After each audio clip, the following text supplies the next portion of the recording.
The original vision of the Canada Council was to act as an agent in supporting the voluntary organizations and the individuals across the country who are active in developing the intellectual life of the country.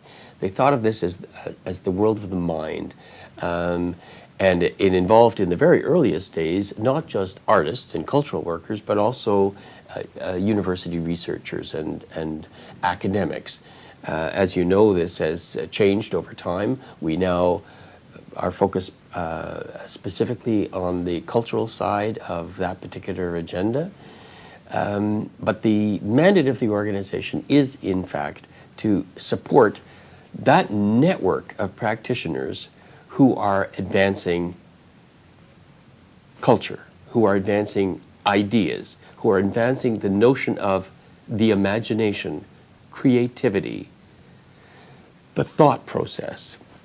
We call those, in our world, artists, and the infrastructure that supports those artists, arts organizations, theater companies, dance companies, galleries, publishing houses, etc.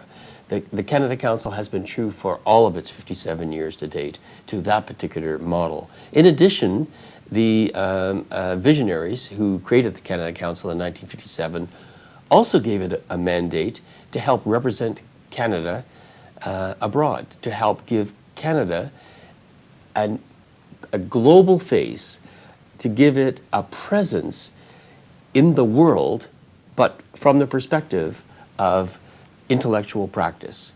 It saw the same network of practitioners within the country as being the primary vehicles for representing Canada outside the country. And for us, that means things like tours of orchestras or theater companies or dance companies or visual arts exhibitions or publishers at international book fairs.